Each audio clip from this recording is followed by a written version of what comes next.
Muri yeZimbabwe ndadzoka zvekare ndichikupai ma-updates manyama, ma-updates enyaya dzinenge dzichiitika munyika yedu, munyika yeZimbabwe. Ndiri kuona panapa kuti Reserve Bank of Zimbabwe RBZ vadzoka zvekare vachizivisa macitizens enyika yeZimbabwe kuti sekutaura kwatakamboita kuchinguva chapfuura kuti tiri kubika mari yemunyika yeZimbabwe, mari yakati wandei, mari yerudzi rwemazigi, kuti inge iriyo mari ichashanda munyika yedu yeZimbabwe, tichibvisa mari yekunze yekuAmerica yetinodedzera kuti iyo ma-US dollars. Tinongoziva kuti munhu wese ari kuziva kuti munyika yeZimbabwe tiri kushandisa ma-US dollars.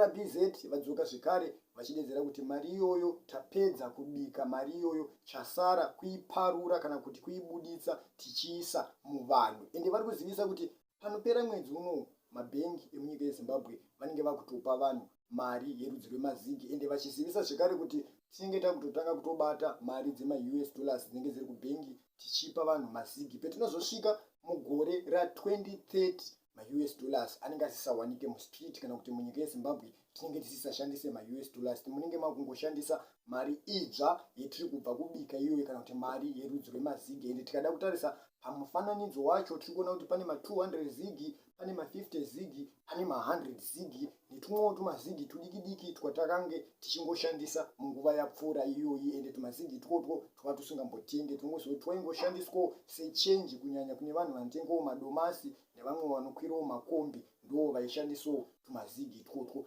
Asi chazoita kuti tinge tinouya panapa tinge tinotaura nyaya idzodzo kana tinge tinodziongorora, isusu munoziva kuti isusu hatisi vanhu vemusangano wezanu, ende hatisi madununu, hatisi madhandayedhi. Sekutaurwa kuri kuitwa nyaya iyi neRBZ kuti mari yavagadzira ine power, ine simba, inotenga. Handisi kunyatsoziva kuti simba racho vatoriona kupi iyo isati yatanga kushanda. Ende chiri kundinetsa zvekare ndechekuti sinzi ivo vaona simba remari yavo yavagadzira isati yatanga kushanda, ko vadi kungogara vatizivisa zvekare kuti kana tatokupa zigi enda kusafe station unotenga fuel nezigi, sinzi vataura kuti mari yavo ine power, inotenga, ine simba rakati kurei. Kana ti une zigi rako enda unotora pasipoti. Mazigi ane power, ane simba, anoshanda. Izvozvo havana kukwanisa kuzvitaura, vari kukwanisa kutaura kuti mazigi anoshanda, ane power, vachiudza imimi macitizens eZimbabwe because varikuda kupa imimi mazigi. Imimi mukaendesa mari kubhengi vari kuda kunobata ma-US dollars yenyu, vachikudzai kuti munyika medu munoshanda mazigi. Sekuzivisa kwavangoitawo kuti tichabata ma-US dollars half kusvika mugore ra2030. Patinozosvika mugore ra2030 munyika yeZimbabwe munenge makushanda mazigi. Ende chimwe chinhu chinonetsa zvekare, tinonyatsoona kuti kumapasipoti kwacho ndekwegovernment, same government iyoyo ndiyo iri kugadzira mazigi, but ndiyo isati yatiudza kuti ende munotora mapasipoti nemazigi. Ndo vanhu zvekare vane masafe station akawanda munyika yeZimbabwe havasi kutiudza kuti endei kusafe station munoshandisa mazigi. Ende zvinhu zvakawanda zviri munyika yeZimbabwe zviri kurambirwa mari yemazigi, but variwo zvekare vari kugadzira mari iyoyo. Ende chimwe chinhu chinoshamisa kana kuti chimwe chinhu chinokatyamadza ndechekuti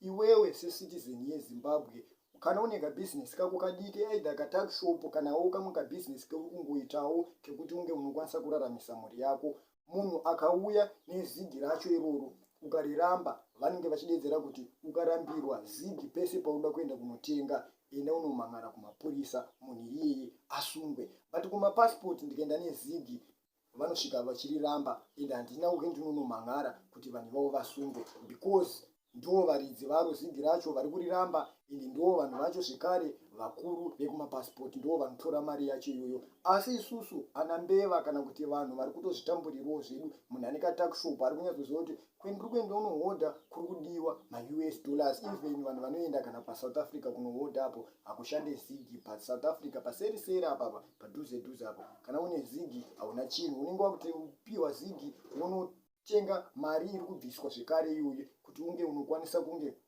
unonohodha. Munhu akazouyawo pakatax-shop kako ikako ukadedzera kuti aiwa inini handisi kuda zigi, ndikuda US dollar because pandinge ndonohodha ndikazonotenga US dollar kana ndikazonotenga marands ndine mari yendikuplazirwa pamusoro. Kana kuti iwe kana uda kutenga nezigi tave kuisa imwe mari pamusoro yekureta because mari yacho haina power, haina value, iyoyo itori mhosva zvekare. Ameno kuti munenge muchidzionawo sei nyaya dzakaita seidzodzidzi. Ende tinoona kuti vamwe vanhu vakawanda nekuda kwekupusha kuti madhandayedhi, madununu, mipurwa dzevanhu, unoona vachidedzera kuti vision 2030 tongai zvenyu vamunangagwa kusvika mugore ra2030.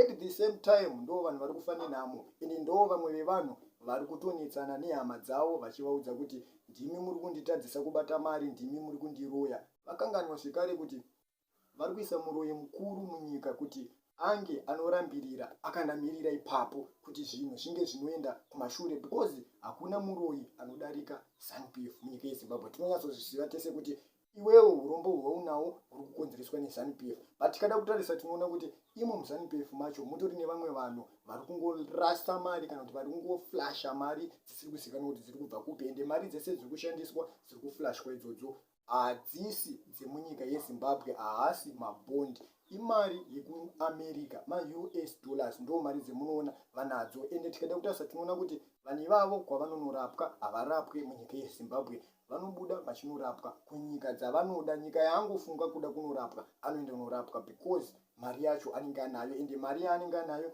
imari yerudzi rwema-US dollars, mari inotenga kunyika dzese dzaanoda kuenda. Saka anenge angori free kuenda kwaanoda as long ane mari.